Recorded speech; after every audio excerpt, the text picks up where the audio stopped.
Viva! Viva o futebol moderno!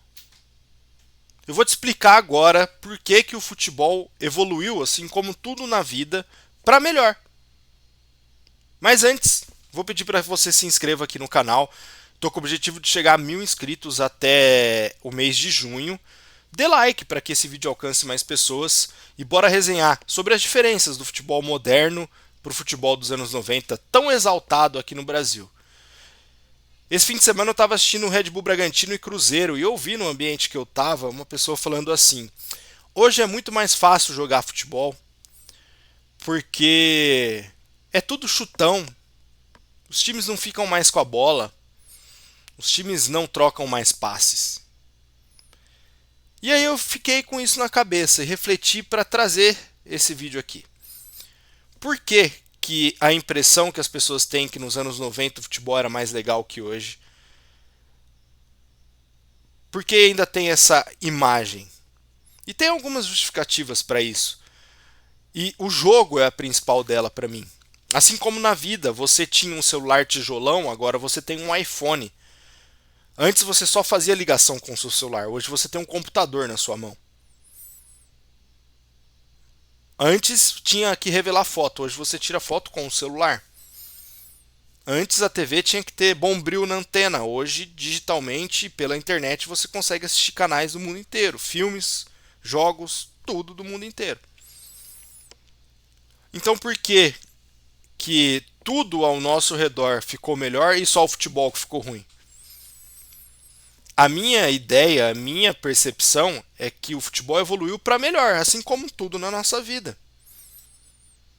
Antes poderia ser mais plástico, mais bonito, mas não era melhor. E as táticas do jogo falam sobre isso. Hoje o futebol ele é totalmente, mas totalmente mental e físico. Não existe mais essa de jogador burro que só sabe jogar bola. O jogador precisa pensar para jogar futebol. E mais que isso, ele precisa ser um atleta para jogar futebol. E eu vou trazer dados para vocês para explicar mais, para trazer mais argumentos para isso. Mas nesse dia que eu ouvi essa conversa, eu fiquei pensando, cara, hoje o futebol é mais atrativo, ele vende mais, ele tem mais audiência do que tem nos anos 90, ele leva mais público para o estádio, ele tem um marketing mais desenvolvido. E o jogo também é mais evoluído. Hoje se joga em 30 metros, 20 metros. Você tem muita troca de posse de bola. Primeiro, por o futebol ser um jogo de invasão ao campo do adversário. E essa troca de bola é pela necessidade de você definir rápido quando você tem a bola. Porque o jogo evoluiu ao ponto de não ter mais aqueles espaços que se tinham antigamente. Hoje você não vai ver mesmo uma caneta para trás, um elástico, um drible desnecessário, uma penteada a mais. Não.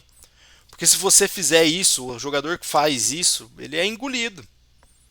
O jogador que tem muita técnica e não tem um físico tão bom, ele não consegue mais jogar futebol. Precisa ter as duas coisas. Pode ser sim mais bonito, mas melhor não é. Melhor não é. E aí eu já trago os dados para vocês. Olha só. A intensidade do jogo mudou tanto que, em média, nos anos 90, os jogos pareciam ser mais bonitos porque os jogadores corriam menos. Eles eram menos atletas. Corriam em média 6, 8 quilômetros por jogo. Hoje a média está entre 10 e 13 quilômetros por jogo. Então, por que, que a posse de bola troca tanto? Porque hoje você precisa tomar decisões mais rápidas. Porque os atletas são mais fortes, mais velozes. Então, sim, troca mais de posse de bola. Isso é bom. Porque o basquete é um esporte extremamente atraente e atrativo e está o tempo todo trocando de posse de bola.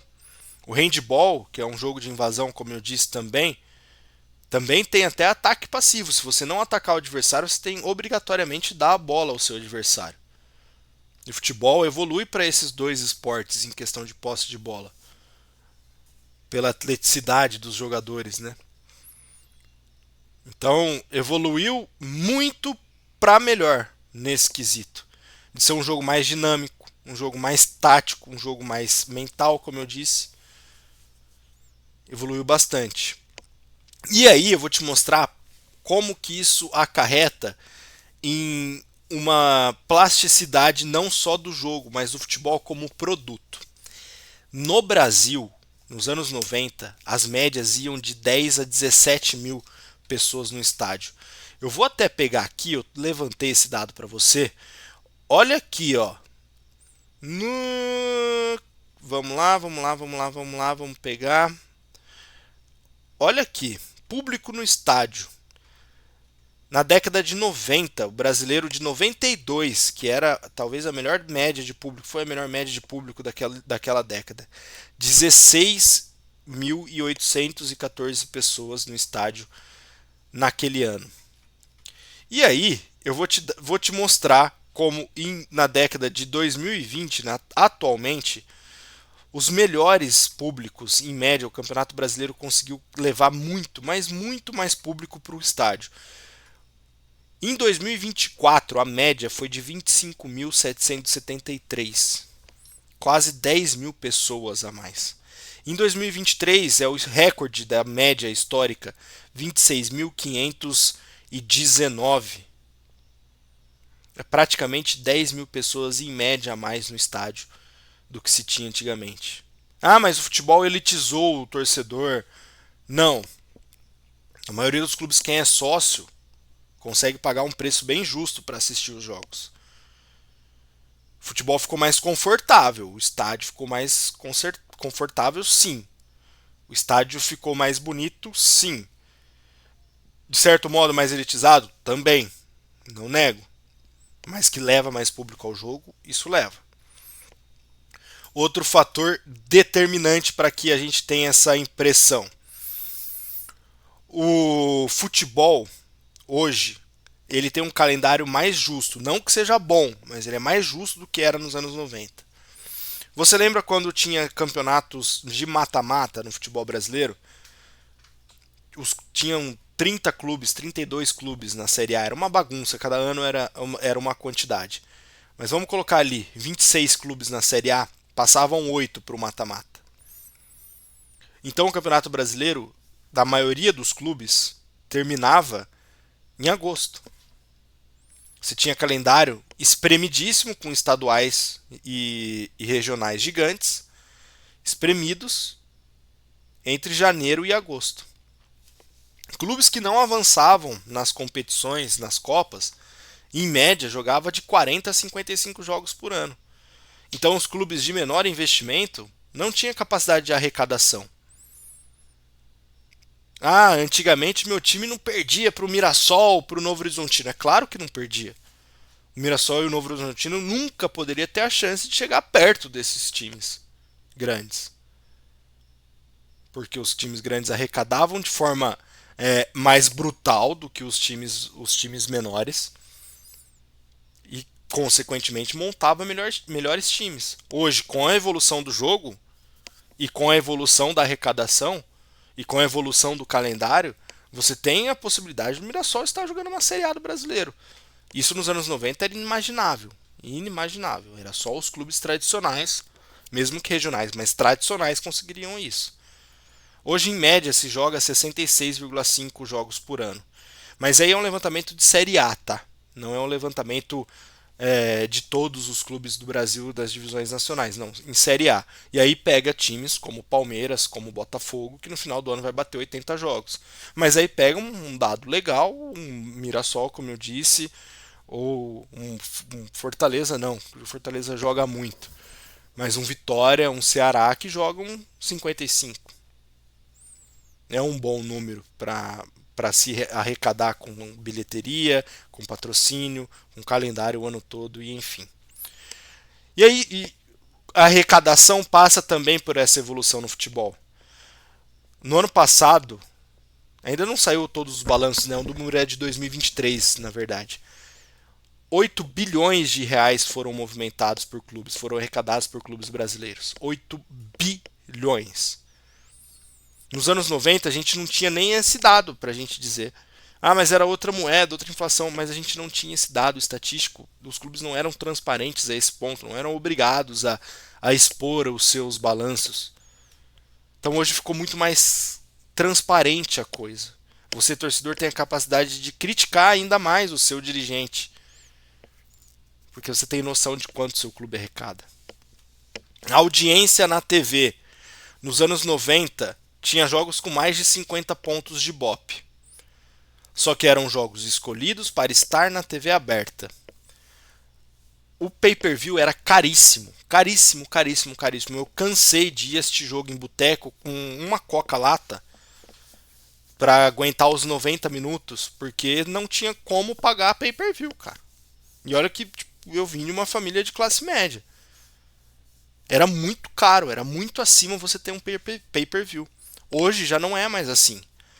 Hoje você consegue ter acesso à maioria dos jogos. Hoje a gente tem o Campeonato Brasileiro com 2 TVs abertas transmitindo, com o YouTube gratuitamente transmitindo, com o Amazon, com o Premiere. Tem 5 plataformas para você assistir o jogo, 5 canais diferentes para você poder assistir o jogo, sendo que só 2 são pagos e mais, com valores que somados não passam de R$ 50. Pode pesar muito, pesa, mas aí você também tem a possibilidade de ter acesso a todos os jogos. Isso, isso é uma mudança gigante também no nosso futebol. Como produto o futebol melhorou. A conclusão que eu chego disso tudo é que aos poucos o futebol ele vai ter que migrar para um local em que ele entenda todos esses processos partindo de cima para baixo. Que eu acho que essa é a maior dificuldade que a gente tem hoje. Ainda as pessoas que cuidam do futebol, que mandam no futebol brasileiro, têm a cabeça dos anos 90. Parte do público, e aí entra também os jovens de internet que vangloriam o passado, que são nostálgicos a ponto de achar que tudo era melhor antigamente e hoje é horrível, também tem uma parcela de culpa nisso. E por mais que o futebol produto seja mais rentável, arrecade mais, leve mais público para o estádio, o público está mudando. E as pessoas que gostavam de futebol nos anos 90 tá ficando cada vez menos gostando de futebol. Porque na cabeça deles o jogo se tornou menos plástico. As pessoas que seguem indo para o estádio, elas já vão com um interesse diferente. Não é mais o estádio do chinelo, da regata.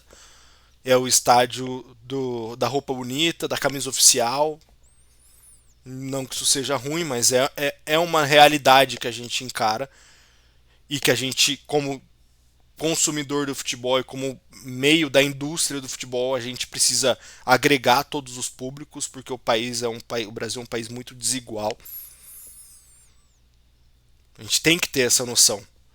Mas que a gente só vai dar o passo de fato para que a gente tenha plasticamente um jogo melhor, para que a gente tenha os melhores jogadores jogando aqui, para que a gente tenha uma ideia, uma concepção de que o futebol não é mais fácil hoje, ele é mais difícil quando isso vier de cima para baixo. Quando o dirigente que toma conta do futebol brasileiro entender que as coisas realmente mudaram e que não se amarra mais cachorro com linguiça, como diria o Felipão, que hoje a coisa é diferente. Você tem negócios diferentes, você tem visões diferentes, você tem empresas diferentes, você tem um público de futebol diferente. E aí o desafio é pegar aquela pessoa dos anos 90, pegar o jovem nostálgico que acha que o futebol é muito chato, eu não consigo assistir um jogo inteiro. Pegar esse cara de algum modo, criar estratégias para trazer esse fã de futebol que não consegue ficar 90 minutos assistindo um jogo de futebol, tem que ficar no celular e tal, ele também tem que estar inserido nesse meio. E pegar o torcedor fanático, que é o cara que ama o jogo e ama o clube, que torce, enfim. A possibilidade do futebol é maior hoje. O leque se abriu a ponto da gente poder estar discutindo futebol gratuitamente também. Então, não. O futebol não se tornou mais fácil. O futebol se tornou mais profissional, mais atlético, mais tático, mais mental, mais elitizado. E o desafio é como a gente insere os periféricos dentro desse meio tão elitizado. Como a gente insere as pessoas que ainda não entenderam a transformação do jogo na transformação do jogo. O produto futebol brasileiro é bom, sim, mas precisa ser melhor cuidado.